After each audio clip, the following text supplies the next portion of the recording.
Hello friends, आज के session में हम लोग एक बार फिर से बीपीएससी टीआरई 4.0 बिहार प्राथमिक शिक्षक कक्षा 1 से 5 तक के लिए मॉडल प्रैक्टिस सेट कवर करेंगे। रुक्मिणी पब्लिकेशन का बुक है ये वॉल्यूम 2, जिसमें कि 20 सेट दिया गया है, जिसमें से 5 जो है प्रीवियस ईयर सेट है। ठीक है फ्रेंड्स, आज जो सेशन लेके आया है, इस सेशन में हम लोग इस बुक का प्रैक्टिस सेट नंबर 13 देखने जा रहे हैं। ठीक है, तो चलिए शुरू करते हैं आज का सेशन। लेकिन उससे पहले अगर आप लोग हमारे चैनल पर नए होंगे तो प्लीज इस चैनल को सब्सक्राइब कर लीजिएगा। और फ्रेंड्स, इससे पहले का जो वीडियो अपलोड किए हैं इस बुक का, अगर आप लोग उस वीडियो को नहीं देखे हैं तो इस वीडियो के डिस्क्रिप्शन में उससे सारे वीडियो का लिंक यहाँ पे दिया गया, आप लोग यहाँ से देख लीजिए, या फिर हमारे चैनल के प्लेलिस्ट में भी जाके आप लोग उस वीडियो को देख सकते हैं। अलग से प्लेलिस्ट बना दिया गया है। और पीडीएफ के लिए हमारे टेलीग्राम चैनल विलेजर्स कॉन्सेप्ट को ज्वाइन कर लीजिए, वहां से इसका पीडीएफ भी आप लोगों को रिवीजन के लिए मिल जाएगा। पीडीएफ का लिंक इस वीडियो के डिस्क्रिप्शन में दिया गया है। साथ ही व्हाट्सएप चैनल से अगर जुड़ना चाहते हैं तो उसका भी लिंक इस वीडियो के डिस्क्रिप्शन में दिया गया है। ठीक है, तो चलिए शुरू करते हैं आज का सेशन। और इस क्रम में सबसे पहले जो है हम लोग देखेंगे इंग्लिश लैंग्वेज का क्वेश्चन। तो देखिए, read the passage carefully and answer the questions given below.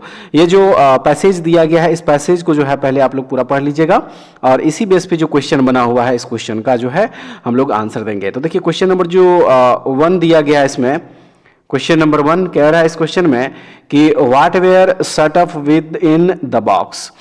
तो इसका सही आंसर ऑप्शन नंबर बी हो जाएगा, ऑल द गुड फेरीज। ठीक है, ऑप्शन नंबर जो बी दिया गया इस क्वेश्चन का है बिल्कुल सही आंसर। और उसके बाद जो नेक्स्ट क्वेश्चन है, इसमें कह रहा है कि Pandora knew that if she lifted the lid the fairies would flee away. This sentence is right answer हो जाएगा।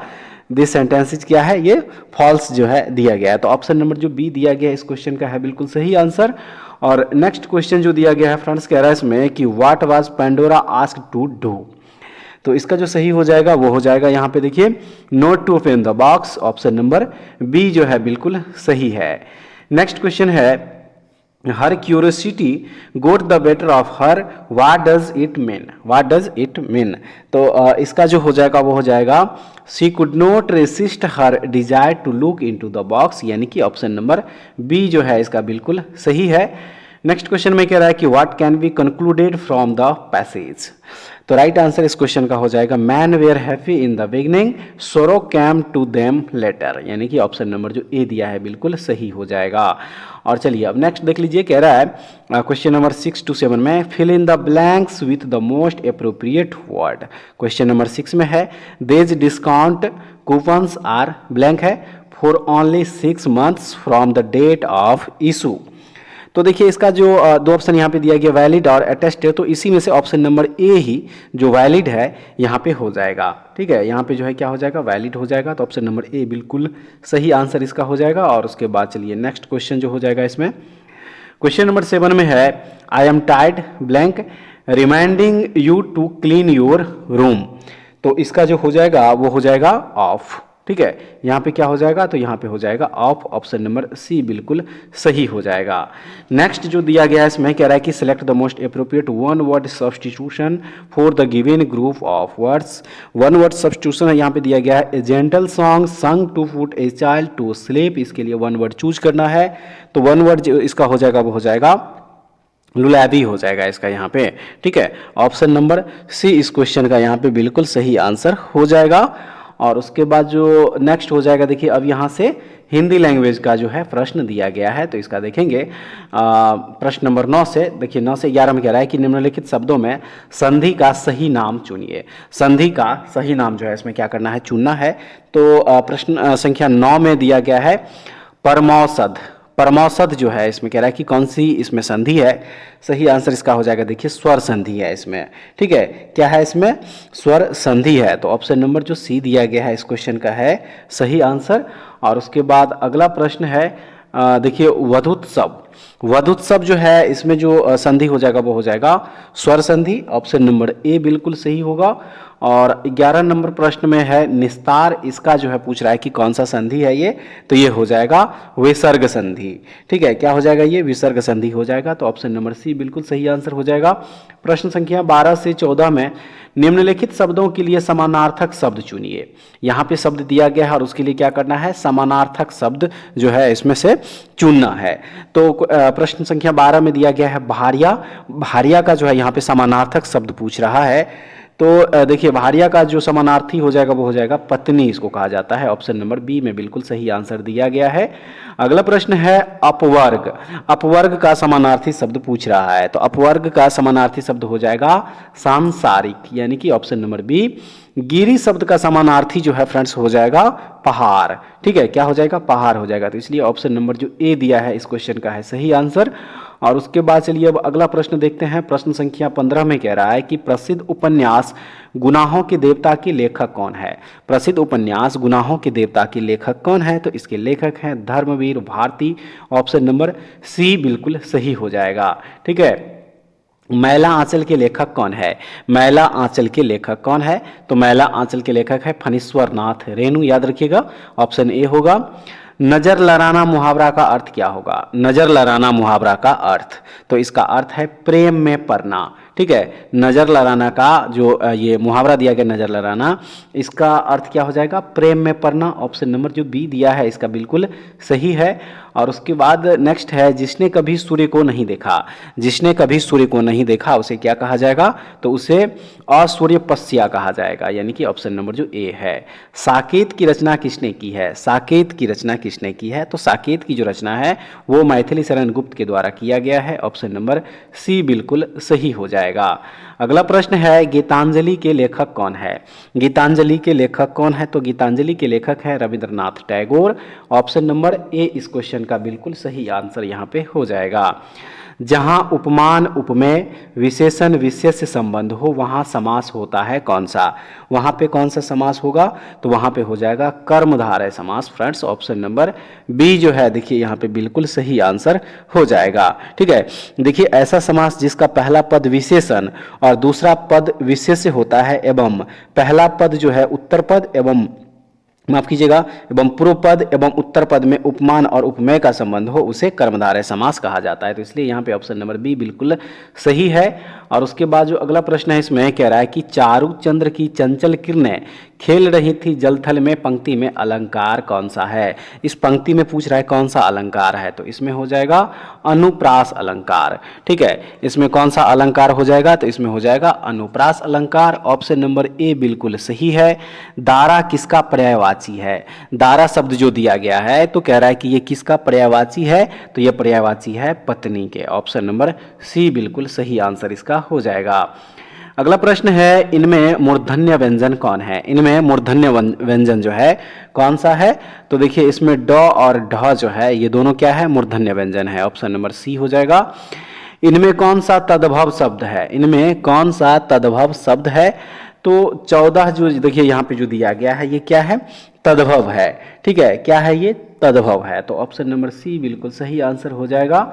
अगला प्रश्न देखेंगे चौपाई के प्रत्येक चरण में कितनी मात्राएं होती है, चौपाई के प्रत्येक चरण में कितनी मात्राएं होती है, तो इसमें जो है टोटल 16 मात्राएं हो जाएगी। ऑप्शन नंबर बी बिल्कुल सही आंसर यहाँ पे हो जाएगा, ठीक है। चलिए आइए अब देखते हैं अगला प्रश्न कह रहा है इसमें कि रामचरितमानस की रचना शैली क्या है, रामचरितमानस की रचना शैली क्या है, सही आंसर है दोहा चौपाई शैली है ये। ऑप्शन नंबर ए हो जाएगा। इनमें से महाप्राण ध्वनि चुने, इनमें से महाप्राण ध्वनि चुने, तो इसमें महाप्राण ध्वनि जो है वह है ख, जो कि ऑप्शन नंबर बी बिल्कुल सही आंसर इसका हो जाएगा। नेक्स्ट क्वेश्चन में कह रहा है कि संस्कार शब्द में किस उपसर्ग का प्रयोग हुआ है, संस्कार शब्द में किस उपसर्ग का प्रयोग हुआ है, तो फ्रेंड्स याद रखिएगा इसमें सम उपसर्ग का प्रयोग हुआ है। ऑप्शन नंबर जो ए दिया है बिल्कुल सही है। निम्न में किस शब्द में आ उपसर्ग नहीं है, इनमें से कौन सा शब्द है जिसमें कि आ उपसर्ग नहीं है, राइट आंसर इसका देखिए आदरणीय जो दिया गया है यहाँ पे इसमें आ उपसर्ग नहीं होगा। ऑप्शन नंबर जो सी दिया गया इस क्वेश्चन का यहाँ पे क्या हो जाएगा, बिल्कुल सही आंसर यहाँ पे हो जाएगा। और चलिए अब नेक्स्ट क्वेश्चन देखते हैं फ्रेंड्स। अब यहाँ से जो है देखिए जनरल स्टडीज का क्वेश्चन दिया गया है। क्वेश्चन नंबर 31 है राष्ट्रपति के उम्मीदवार के लिए क्या आवश्यक नहीं है, राष्ट्रपति के उम्मीदवार के लिए इनमें से क्या आवश्यक नहीं है, तो पढ़ा लिखा हो ये आवश्यक नहीं है, बाकी आयु 35 वर्ष हो ये बिल्कुल सही है, सांसद चुने जाने की योग्यता रखते तो बिल्कुल सही, उपयुक्त में से एक से अधिक जो है इसका ये नहीं होगा, तो ये दोनों जो है ये होगा, लेकिन पढ़ा लिखा ना हो, पढ़ा लिखा हो ये होना जरूरी नहीं है। तो इसलिए ऑप्शन नंबर जो बी दिया गया इस क्वेश्चन का है बिल्कुल सही आंसर। और उसके बाद अगला प्रश्न है कह रहा है कि निम्नलिखित युग्मों को सुमेलित कीजिए, ठीक है। यहाँ पे क्या करना है, सुमेलित करना है। तो ऑप्शन नंबर यहाँ पे इस क्वेश्चन का सही आंसर जो हो जाएगा वो ऑप्शन सी हो जाएगा। ए का 2 है, ठीक है। अनुच्छेद 145 जो है ये न्यायालय का नियम से संबंधित हो जाएगा। बी का 1 यानी कि अनुच्छेद 127 जो है ये तदर्थ न्यायाधीशों की नियुक्ति से संबंधित है। सी का 4 हो जाएगा। अनुच्छेद 128 जो है ये उच्चतम न्यायालय में सेवानिवृत्त न्यायाधीशों की उपस्थिति से संबंधित, और अनुच्छेद 129 जो है ये अभिलेख न्यायालय से संबंधित है। डी का जो है क्या हो जाएगा, 3 हो जाएगा। तो ऑप्शन नंबर जो सी दिया गया इस क्वेश्चन का है सही आंसर। और चलिए अब अगला प्रश्न जो दिया है फ्रेंड्स, इस प्रश्न को देख लीजिए। प्रश्न नंबर 33 में दिया गया है प्रधानमंत्री की नियुक्ति कौन करता है। प्रधानमंत्री की नियुक्ति कौन करता है, तो प्रधानमंत्री की नियुक्ति जो है यह राष्ट्रपति के द्वारा किया जाता है। ऑप्शन नंबर सी इस क्वेश्चन का है सही आंसर, ठीक है। देखेंगे नेक्स्ट क्वेश्चन में क्या कह रहा है। कह रहा है कि भारतीय संविधान के किस अनुच्छेद में पंचायतों के लिए करारोपण की शक्ति का उल्लेख किया गया है। भारतीय संविधान के किस अनुच्छेद में है ये, तो ये है अनुच्छेद 243 के एच में। ऑप्शन नंबर ए है जो बिल्कुल सही आंसर इसका हो जाएगा। नेक्स्ट देख लीजिए फ्रेंड्स, कह रहा है कि किस दिन से संबंधित सभा का अंतरिम संसद के रूप में आविर्भाव हुआ। किस दिन से, तो ये हो जाएगा देखिए 26 जनवरी 1950 ईस्वी से। ऑप्शन नंबर सी इसका हो जाएगा राइट आंसर। चलिए अब अगला प्रश्न देख लीजिए। प्रश्न नंबर 36 में दिया गया है कि 23,560 फीट की अधिकतम गहराई वाली हिंद महासागर में महासागरीय खाई का नाम क्या है। हिंद महासागर में महासागरीय खाई का नाम जो है यहाँ पे क्या हो जाएगा, तो इसका नाम है जावा गर्त। इसका क्या नाम है, जावा गर्त नाम है। ऑप्शन नंबर ए इसका बिल्कुल सही हो जाएगा। सुंदरवन का डेल्टा निम्नलिखित में से किन नदियों द्वारा निर्मित है। सुंदरवन का जो डेल्टा है वह निम्नलिखित में से किन नदियों के द्वारा निर्मित है, तो यह निर्मित है गंगा और ब्रह्मपुत्र नदी के द्वारा। ऑप्शन बी डुरंड रेखा किन 2 देशों को विभाजित करती है, तो फ्रेंड्स याद रखिएगा ये अफगानिस्तान और पाकिस्तान को विभाजित करता है। ऑप्शन नंबर बी जो है बिल्कुल इसका सही आंसर हो जाएगा। अगला प्रश्न में कह रहा है कि इनमें से किस भारतीय राज्य में हेमेटाइट के सर्वाधिक भंडार मौजूद है। इनमें से किस भारतीय राज्य में, तो वह है उड़ीसा में सबसे ज़्यादा। ऑप्शन नंबर जो ए दिया है बिल्कुल सही आंसर हो जाएगा। चलिए अब अगला प्रश्न जो है इसको देख लीजिए। भारत और नेपाल के बीच निम्नलिखित में से किस भूभाग पर विवाद चल रहा है।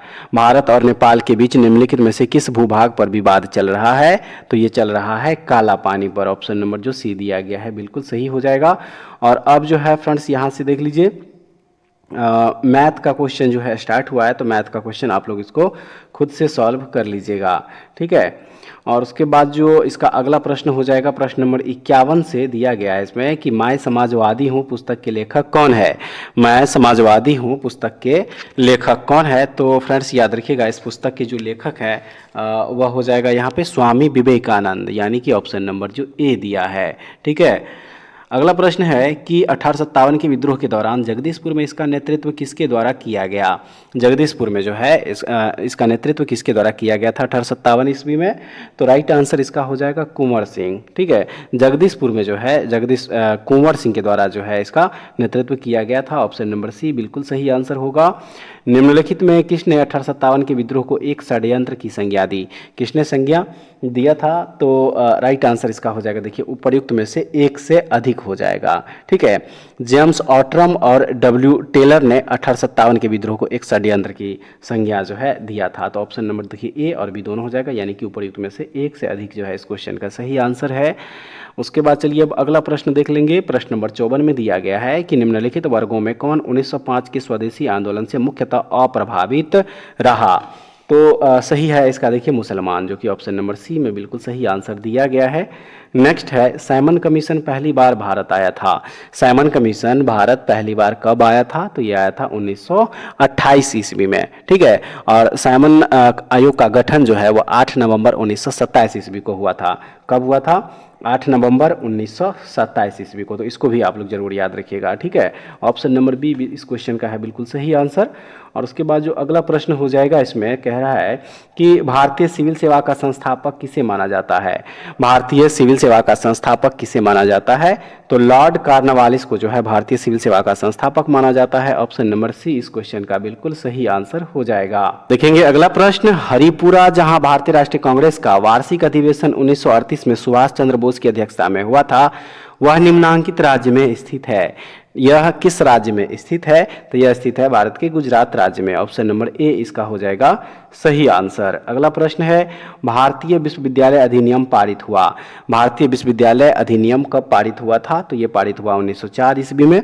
ऑप्शन नंबर सी इस क्वेश्चन का बिल्कुल सही आंसर हो जाएगा। फ्रेंड्स नेक्स्ट क्वेश्चन है, निम्नलिखित में से किस वायसराय ने 1929 में भारत के लिए औपनिवेशिक स्वराज्य के अस्पष्ट प्रस्ताव की घोषणा की थी? तो सही है इसका, देखिए Lord Irwin. Option number C हो जाएगा बिल्कुल सही। नेक्स्ट कह रहा है कि बंगाल में पहला अंग्रेजी कारखाना 1651 ईस्वी में किस नदी के तट पर स्थापित किया गया था? किस नदी के तट पर स्थापित किया गया था? तो ये हुगली नदी के तट पर स्थापित हुआ था। ऑप्शन नंबर जो बी दिया है बिल्कुल इसका सही आंसर हो जाएगा। उसके बाद कह रहा है कि देखिए यहाँ से फिर जो है मैथ का क्वेश्चन है, तो इसको आप लोग खुद से सॉल्व कर लीजिएगा फ्रेंड्स। देखेंगे अगला प्रश्न यहाँ से प्रश्न नंबर हो जाएगा देखिए 71 से। तो इसमें कह रहा है कि बिहार में कानून द्वारा गोवध किस वर्ष में प्रतिबंधित किया गया था? बिहार में कानून द्वारा गोवध किस वर्ष में प्रतिबंधित किया गया था? तो इसे याद रखिएगा, प्रतिबंधित जो किया गया था वह 1955 ईस्वी। ऑप्शन नंबर बी हो जाएगा। बिहार में बाल सुंदरी, ताल, करैल एवं बलथर पद निम्नलिखित में से किसके लिए प्रयुक्त होते हैं? किसके लिए प्रयुक्त होते हैं? तो ये मिट्टी के लिए प्रयुक्त होते हैं फ्रेंड्स। ऑप्शन नंबर जो सी दिया है इसका हो जाएगा सही आंसर। अगला प्रश्न है, क्षेत्र की दृष्टि से बिहार का सबसे छोटा प्रशासनिक संविभाग है, कौन सा है? तो सबसे छोटा जो संविभाग है वह है भागलपुर। ऑप्शन नंबर सी इसका बिल्कुल सही आंसर होगा। देख लीजिए अगला प्रश्न, इसमें कह रहा है कि लोकसभा सचिवालय किसके सीधे पर्यवेक्षण में आता है? लोकसभा सचिवालय जो है वह किसके सीधे पर्यवेक्षण में आता है? तो ये आता है लोकसभा अध्यक्ष के पर्यवेक्षण में। ऑप्शन नंबर सी इसका हो जाएगा बिल्कुल सही आंसर। चलिए अब अगला प्रश्न जो है इस प्रश्न को देख लीजिए। कह रहा है कि 73वें संविधान संशोधन अधिनियम 1992 11वीं अनुसूची द्वारा कितने विषयों को पंचायतों के प्रशासनिक नियंत्रण में रखा गया था? तो राइट आंसर जो हो जाएगा इस क्वेश्चन का वो ऑप्शन नंबर सी 29 हो जाएगा। ठीक है, याद रखिएगा। चलिए अगला क्वेश्चन देख लेंगे। भारत रत्न 2024 से सम्मानित बिहार के पूर्व मुख्यमंत्री कर्पूरी ठाकुर किस उपनाम से प्रसिद्ध है? किस उपनाम से प्रसिद्ध है? तो इनका उपनाम जो है वह है जननायक, यानी कि ऑप्शन नंबर बी हो जाएगा। ठीक है, वर्तमान में निम्न में से किस देश के पास अपना स्वयं का क्षेत्रीय सैटेलाइट नेविगेशन सिस्टम है? किस देश के पास में है? तो ये है जापान के पास। ऑप्शन नंबर सी हो जाएगा इसका सही। नेक्स्ट, राष्ट्रीय मतदाता दिवस 2024 का थीम क्या है? राष्ट्रीय मतदाता दिवस 2024 का थीम क्या है? तो इसका थीम है nothing like voting, I vote for sure, यानी कि ऑप्शन जो ए दिया है इसका बिल्कुल सही हो जाएगा। अगला प्रश्न है, यूनेस्को विश्व धरोहर सूची में शामिल होने वाला भारत का 43वां स्थल कहाँ है? भारत का 43वां स्थल कहाँ है? सही आंसर इसका उपर्युक्त में से कोई नहीं, क्योंकि 43वां स्थल जो है फ्रेंड्स वह है असम में। ठीक है, कहाँ स्थित है ये? तो ये है असम में, जो कि ऑप्शन में नहीं दिया गया है, इसलिए उपर्युक्त में से कोई नहीं इसका सही आंसर हो जाएगा। अगला प्रश्न है, भारत की स्थानीय भाषाओं को डिजिटल दुनिया में बढ़ावा देने के लिए प्रोजेक्ट एलोरा को किसके द्वारा प्रारंभ किया गया है? किसके द्वारा प्रारंभ किया गया है? तो इसे माइक्रोसॉफ्ट के द्वारा प्रारंभ किया गया है। ऑप्शन सी इसका हो जाएगा सही। निम्नलिखित में से कौन सा जोड़ा सही है? निम्नलिखित में से कौन सा जोड़ा सही है? तो सही जोड़ा है आलू बैगन जो है ये सोलनेसी कुल के अंतर्गत, फैमिली के अंतर्गत आता है, तो इसलिए ऑप्शन नंबर सी इसका हो जाएगा बिल्कुल सही। नेक्स्ट है, शैवाल प्रस्फुटन निम्न में से, माफ कीजिएगा, निम्न में किसका सूचक है? शैवाल प्रस्फुटन जो है निम्न में किसका सूचक है? तो ये सूचक है सुपोषण के कारण जल प्रदूषण का। तो ऑप्शन नंबर जो ए दिया है इसका हो जाएगा बिल्कुल सही आंसर। नेक्स्ट है, एक संतुलित आहार में क्या पाया जाता है? एक संतुलित आहार में क्या पाया जाता है? तो देखिए 1/4 प्रोटीन, 1/5 वसा और 3/5 जो है कार्बोहाइड्रेट होता है एक संतुलित आहार में। तो ऑप्शन नंबर सी इसका हो जाएगा बिल्कुल सही आंसर। चलिए नेक्स्ट क्वेश्चन देख लीजिए। क्वेश्चन नंबर यहाँ से हो जाएगा 84, कह रहा है इसमें कि स्लज डाइजेशन निम्न में कौन सी गैस बनती है? स्लग डाइजेशन में कौन सी गैस बनती है? तो इसमें बनती है मीथेन, यानी कि CH4। ऑप्शन नंबर बी हो जाएगा सही आंसर। नेक्स्ट क्वेश्चन है फ्रेंड्स, कह रहा है कि पारीतंत्र में ऊर्जा का प्रवाह किन नियमों के द्वारा नियंत्रित होता है? किन नियमों के द्वारा नियंत्रित होता है? तो ये ऊष्मागतिकी के प्रथम नियम के द्वारा नियंत्रित होगा। ऑप्शन नंबर ए इसका हो जाएगा सही आंसर। चलिए अगला प्रश्न देख लीजिए। प्रश्न नंबर 86 में कह रहा है कि पौधों के स्वस्थ विकास के लिए पोषक तत्वों के रूप में मिट्टी में जो पदार्थ जोड़े जाते हैं उन्हें क्या कहा जाता है? उन्हें क्या कहा जाता है? तो याद रखिएगा, उन्हें फर्टिलाइजर यानी कि उर्वरक कहा जाता है। तो फ्रेंड्स क्या हो जाएगा इसका? ऑप्शन नंबर जो बी है बिल्कुल सही हो जाएगा। चलिए अगला क्वेश्चन देख लीजिए। दिया गया है संक्रमित कोशिकाओं से अन्य गैर संक्रमित कोशिकाओं की रक्षा के लिए संक्रमित कोशिकाएं कौन सा प्रोटीन स्रावित करती है? कौन सा प्रोटीन स्रावित करती है? तो इंटरफेरॉन, ऑप्शन नंबर सी इसका हो जाएगा सही। चलिए अगला क्वेश्चन देख लीजिए। जब किसी वस्तु को उत्तल लेंस से 12 सेंटीमीटर दूर रखा जाता है जिसकी फोकस दूरी 10 सेंटीमीटर है तो प्रतिबिंब कैसी बनेगी? प्रतिबिंब जो है इसकी कैसी बनेगी? सही है, वास्तविक और बड़ा प्रतिबिंब, यानी कि ऑप्शन नंबर जो सी दिया है बिल्कुल सही आंसर हो जाएगा। उसके बाद है यदि किसी वस्तु पर लागू एक स्थिर बल की दिशा में वस्तु द्वारा स्थानांतरित बल और दूरी के परिमाण के रूप में दर्शाया जाता है तो इसे क्या कहा जाता है? इसे क्या कहा जाता है? इसे कहा जाता है किया गया कार्य, यानी कि ऑप्शन नंबर जो बी दिया है बिल्कुल सही हो जाएगा। कौन से उद्योग नाइट्रोजन, ऑक्सीजन आदि हानि रहित गैसों के साथ साथ कनिकीय वायु प्रदूषक छोड़ते हैं? सही है, थर्मल पावर प्लांट और स्मेल्टर, यानी कि ऑप्शन नंबर ए जो है इसका बिल्कुल सही हो जाएगा। नेक्स्ट देखेंगे एक इलेक्ट्रॉन क्या है? एक इलेक्ट्रॉन क्या है? तो देखिए एक इलेक्ट्रॉन जो है यह नेट आवेश के साथ एक उप परमाणविक कण जो नकारात्मक है, यही है एक इलेक्ट्रॉन। ऑप्शन नंबर सी जो है इसका सही है। निम्न में से कौन सा तत्व कमरे के ताप पर एक अभिलाक्षणिक गंध युक्त हरी पीली गैस के रूप में होता है? कौन सा तत्व है? तो वह तत्व है क्लोरीन, जो कि ऑप्शन नंबर ए में दिया गया है, इसका बिल्कुल सही आंसर हो जाएगा। नेक्स्ट क्वेश्चन में कह रहा है कि निम्नलिखित में से सही कथन का चयन करें। निम्नलिखित में से सही कथन का चयन करें, तो सही कथन है इसका हीलियम में आयनीकरण की क्षमता अधिकतम होती है, ऑप्शन नंबर सी हो जाएगा इसका बिल्कुल सही। वायरस जो नीलहरित शैवालों पर संक्रमण करते हैं क्या कहलाते हैं? वायरस जो नीलहरित शैवालों पर संक्रमण करते हैं क्या कहलाते हैं? तो ये कहलाते हैं साइनोफेज, ऑप्शन नंबर सी हो जाएगा इस क्वेश्चन का सही आंसर फ्रेंड्स। नेक्स्ट क्वेश्चन है उच्चतर पौधों के बीजों के पोषक ऊतक को क्या कहते हैं? तो इसे कहा जाता है एंडोस्पर्म, ऑप्शन नंबर सी हो जाएगा। और उसके बाद है कि 1848 और 1856 के बीच भारत के गवर्नर जनरल कौन थे? तो उस समय भारत के गवर्नर जनरल थे लॉर्ड डलहौजी, ऑप्शन ए हो जाएगा इसका सही आंसर। अगला प्रश्न है 1928 में हिंदुस्तान सोशलिस्ट रिपब्लिकन आर्मी की स्थापना दिल्ली के में हुई थी, यानी कि कहाँ पे हुई थी? दिल्ली में। तो ये हुआ था फिरोज शाह कोटला मैदान पर, ऑप्शन नंबर सी जो है इसका देखिए बिल्कुल सही हो जाएगा। 1757 में प्लासी के युद्ध में ईस्ट इंडिया कंपनी की सेना का नेतृत्व किसने किया था? किसने किया था नेतृत्व? तो ये किया था Robert Clive, option number C इसका याद रखिएगा, बिल्कुल सही आंसर हो जाएगा। दांडी यात्रा के संबंध में निम्नलिखित में से कौन सा तथ्य सही नहीं है? कौन सा तथ्य सही नहीं है? तो देखिए इसमें दिया गया है कि स्वयंसेवक प्रतिदिन 25 मील की यात्रा करते थे, ये सही नहीं है। ठीक है, ये जो है फ्रेंड्स यहाँ पे देखिए ये सही नहीं है, ऑप्शन नंबर ए जो है इसका बिल्कुल सही आंसर हो जाएगा। दांडी यात्रा जो है लगभग 241 मील लंबी पद यात्रा जो है हुआ था, 241 मील। ठीक है, याद रखिएगा। उसके बाद जो नेक्स्ट क्वेश्चन है इसमें कह रहा है कि भारत छोड़ो आंदोलन को महात्मा गांधी द्वारा अखिल भारतीय कांग्रेस समिति के मुंबई अधिवेशन में शुरू किया गया था। यह सत्र 1942 के किस महीने में शुरू हुआ था? किस महीने में हुआ था ये? तो अगस्त महीना में, ऑप्शन नंबर सी इसका हो जाएगा बिल्कुल सही।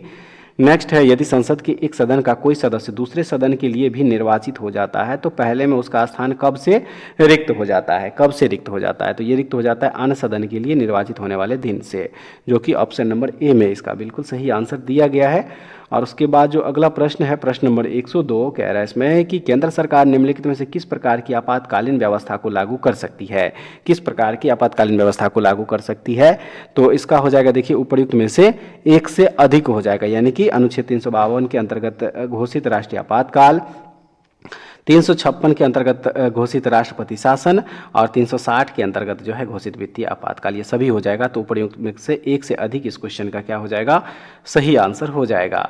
नेक्स्ट है राज्यसभा को लोकसभा की तुलना में कम अधिकार है, इस संबंध में से निम्नलिखित में से कौन सा सही नहीं है? इस संबंध में निम्नलिखित में से कौन सा है जो कि सही नहीं है? तो देखिए संवैधानिक संशोधन संबंधी प्रस्ताव की लोकसभा में रखा जाएगा और वहां स्वीकार होने पर ही राज्यसभा में रखा जाएगा, ये सही नहीं है। ऑप्शन नंबर ए इस क्वेश्चन का बिल्कुल सही आंसर हो जाएगा। उच्च न्यायालयों के न्यायाधीशों के स्थानांतरण का अधिकार किसे है? ये अधिकार किसे है? तो ये अधिकार है राष्ट्रपति को। ठीक है, ये अधिकार किसको है? तो ये अधिकार है राष्ट्रपति को। ऑप्शन नंबर क्या हो जाएगा? सी हो जाएगा बिल्कुल सही। अगला प्रश्न देख लीजिए, भारत के उच्चतम न्यायालय द्वारा राजनीतिक दलों को चंदा देने वालों के लिए सरकार द्वारा जारी इलेक्टोरल बॉन्ड को कब असंवैधानिक घोषित किया गया है? कब असंवैधानिक इसे घोषित किया गया है? तो इसे जो है 15 फरवरी 2024 को असंवैधानिक घोषित किया गया। ऑप्शन नंबर सी इसका हो जाएगा सही आंसर। निम्नलिखित में से कौन सी नदी गंगा की सहायक नदी नहीं है? इनमें से कौन सी नदी है जो कि गंगा की सहायक नदी नहीं है? तो इंद्रावती जो है यह गंगा की सहायक नदी नहीं है। ठीक है, इंद्रावती नदी जो है यह गंगा की सहायक नदी नहीं है, क्योंकि इंद्रावती नदी जो है यह गोदावरी की सहायक नदी है। ठीक है, किसकी? तो गोदावरी की, याद रखिएगा यह गोदावरी की सहायक नदी है, तो इसलिए ऑप्शन नंबर सी इस क्वेश्चन का बिल्कुल सही आंसर हो जाएगा। नेक्स्ट है, निम्नलिखित में से किस प्रकार का वृक्षारोपण रेगिस्तान में मिट्टी के कटाव को रोकने में मदद करता है? किस प्रकार का वृक्षारोपण? तो सही आंसर इसका हो जाएगा, देखिए शेल्टर बेल्ट इसे कहा जाता है, जो कि ऑप्शन नंबर ए में बिल्कुल सही आंसर दिया गया है। विश्व की तीसरी सबसे लंबी नदी कौन सी है? विश्व की तीसरी सबसे लंबी नदी कौन सी है? सही आंसर हो जाएगा यांगजी। ठीक है, यांगजी नदी जो है यह विश्व की सबसे तीसरे नंबर पर जो है लंबी नदी है। बात करें अगर प्रथम की यानी कि पहले नदी की, तो नील नदी जो है विश्व की सबसे लंबी नदी है, और अमेजन जो है, अमेजन नदी यह विश्व की दूसरी सबसे बड़ी लंबी नदी है। तो ऑप्शन नंबर जो ए दिया गया है इस क्वेश्चन का बिल्कुल सही आंसर है। और भारत के किस राज्य को लुढ़कती पहाड़ियों के भूमि के नाम से जाना जाता है? भारत के किस राज्य को जाना जाता है? तो ये जाना जाता है मिजोरम को। याद रखिएगा ऑप्शन नंबर सी इसका हो जाएगा सही आंसर। बांधों और उनकी स्थिति वाले राज्यों का निम्नलिखित में से कौन सा युग्म सुमेलित नहीं है? कौन सा युग्म है? तो देखिए शांति सागर जो केरल दिया गया है यह सही सुमेलित नहीं है। ठीक है, क्योंकि शांति सागर जो है एक झील है, और यह कहाँ है? तो यह कर्नाटक राज्य में स्थित है। ठीक है फ्रेंड्स, याद रखिएगा यह जो है कर्नाटक राज्य में स्थित है, तो इसलिए ऑप्शन नंबर सी इस क्वेश्चन का बिल्कुल सही आंसर हो जाएगा। और चलिए अब अगला प्रश्न देख लीजिए।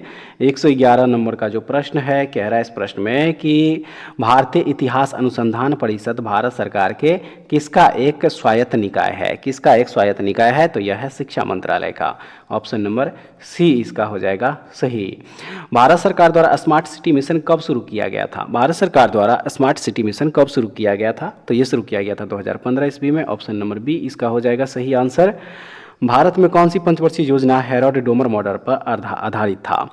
हेरोड डोमर मॉडल पर आधारित था भारत का वह कौन सा पंचवर्षीय योजना है? तो वह है प्रथम पंचवर्षीय योजना, जिसका कार्यकाल था 1951 से 56। ठीक है, 1951 से 56, यानी कि ऑप्शन नंबर सी जो है इसका बिल्कुल सही है।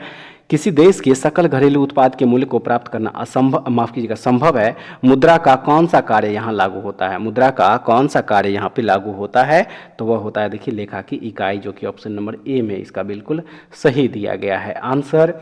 भारत की जनगणना 2011 के अनुसार भारत की ग्रामीण जनसंख्या का प्रतिशत कितना है? भारत की ग्रामीण जनसंख्या का प्रतिशत पूछा जा रहा है, तो ग्रामीण जनसंख्या का प्रतिशत 2011 की जनगणना के अनुसार है 68.8%। ठीक है, कितना है? 68.8%। और नगरीय जो प्रतिशत हो जाएगा, नगरीय वो हो जाएगा 31.2% वर्ष 2011 के जनगणना के अनुसार। तो ऑप्शन नंबर जो बी दिया है इसका बिल्कुल सही आंसर हो जाएगा। और नेक्स्ट है, मार्च 2024 में प्रधानमंत्री नरेंद्र मोदी के द्वारा सामाजिक उत्थान एवं रोजगार आधारित कौन सा पोर्टल को लॉन्च किया गया? कौन से पोर्टल को? तो उस पोर्टल का नाम है पीएम सूरज। ऑप्शन नंबर ए जो है इसका बिल्कुल सही है। भारत का सबसे बड़ा हाईकोर्ट भवन का उद्घाटन कहाँ किया गया है? कहाँ पे किया गया है? तो ये किया गया है झारखंड में। Option number A. 14वीं ब्रिक्स व्यापार मंत्रियों की बैठक में भारत की ओर से किसने भाग लिया है? तो इसमें भारत की ओर से सुनील बर्थवाल भाग लिया था। ऑप्शन नंबर सी इसका हो जाएगा बिल्कुल सही।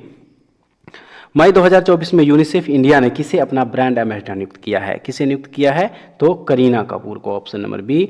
अगस्त 2024 में किस देश को इंडो पैसिफिक इकोनॉमिक फ्रेमवर्क आपूर्ति श्रृंखला परिषद का उपाध्यक्ष चुना गया है? किसे चुना गया है? तो इसे जो है भारत को चुना गया है। ऑप्शन नंबर बी इसका हो जाएगा सही आंसर। किस पोषण को साधारण अकार्बनिक पदार्थों को ग्रहण कर कार्बनिक अणुओं के संश्लेषण के रूप में परिभाषित किया जाता है? किस पोषण को? तो ये स्वपोषी। ऑप्शन नंबर जो ए दिया है देखिए बिल्कुल इसका सही आंसर हो जाएगा। अगला प्रश्न है फ्रेंड्स कह रहा है इसमें कि निम्न में से क्या ऊर्जा के गैर परंपरागत स्रोतों में से नहीं है? इनमें से कौन सा नहीं है? तो देखिए उपयुक्त में से कोई नहीं इसका आंसर होगा, क्योंकि उपयुक्त में से कोई नहीं कोयला ऊर्जा के गैर परंपरागत स्रोतों में से नहीं है। ठीक है, तो ऑप्शन नंबर जो ई दिया है इसका बिल्कुल सही आंसर यहाँ पे हो जाएगा। और नेक्स्ट है, बायोगैस बायोमास से किस प्रक्रिया के माध्यम से उत्पन्न होती है? किस प्रक्रिया के माध्यम से? तो वह है अवायवीय किण्वन। ठीक है, तो ऑप्शन नंबर क्या हो जाएगा, सी इसका हो जाएगा यहाँ पे राइट आंसर। नेक्स्ट है, उन पशुओं को क्या कहा जाता है जो पौधों और पशुओं दोनों को खाते हैं।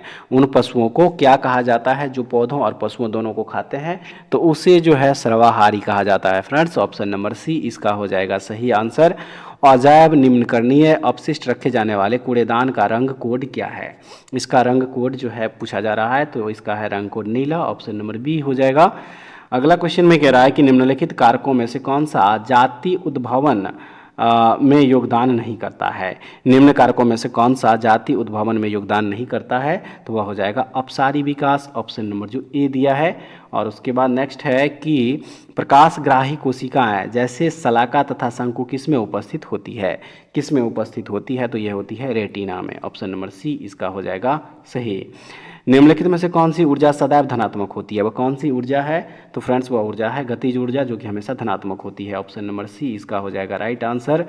कोई इलेक्ट्रॉन जब किसी चुंबकीय क्षेत्र से होकर गुजरता है तब क्या होता है, तब क्या होता है, सही है, वेग, ऊर्जा एवं संवेग नियत रहते हैं, यानी कि ऑप्शन नंबर जो सी दिया गया है देखिए बिल्कुल सही हो जाएगा। कौन सा कथन सही है, कौन सा कथन जो है इसमें से सही है, तो कोल गैस H2CH4 CO एवं हाइड्रोकार्बन का मिश्रण है, ये बिल्कुल सही हो जाएगा। Option number B. और अगला प्रश्न है, संतृप्त हाइड्रोकार्बनों को क्या कहा जाता है। संतृप्त हाइड्रोकार्बनों को क्या कहा जाता है, इसे एल्केन कहा जाता है फ्रेंड्स। ऑप्शन नंबर जो सी दिया है इसका देखिए बिल्कुल सही हो जाएगा।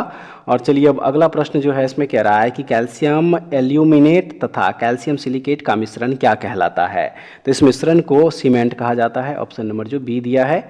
नेक्स्ट है, बाह्य कर्ण का कठोर लचीला भाग किसका बना होता है, किसका बना होता है, तो यह बना होता है उपास्थि का। ऑप्शन नंबर बी जो है बिल्कुल इसका सही हो जाएगा। नेक्स्ट है, सीसी मक्खी निम्नलिखित में से कौन सा रोग फैलाती है, कौन सा रोग फैलाती है, तो ये स्लीपिंग सिकनेस रोग फैलाती है। ऑप्शन नंबर ए हो जाएगा सही आंसर। नेक्स्ट है, मनुष्य और जानवरों की आंतों में पाए जाने वाला जीवाणु कौन सा है, कौन सा जीवाणु है, तो वह जीवाणु है एस्केरिसिया कोलाई। ठीक है, ऑप्शन नंबर जो बी दिया गया है इस क्वेश्चन का यहाँ पे क्या हो जाएगा, बिल्कुल सही आंसर। और अब यहाँ से देखिए प्रश्न संख्या 136 से 150 तक जो है रीजनिंग का क्वेश्चन है, तो फ्रेंड्स इसको आप लोग खुद से सॉल्व कर लीजिएगा। उम्मीद करते हैं कि आज का सेट भी आप लोगों के लिए काफ़ी महत्वपूर्ण होगा। कमेंट्स करके जरूर बताइएगा कि सेशन आप लोगों को कैसा लगा और इसमें से टोटल आप लोग कितना क्वेश्चन सही कर पाए। ठीक है फ्रेंड्स, तो ऐसे वीडियो के लिए हमारे चैनल से जुड़े रहिए। नेक्स्ट वीडियो में दोबारा फिर से मिलते हैं, तब तक के लिए जय हिंद।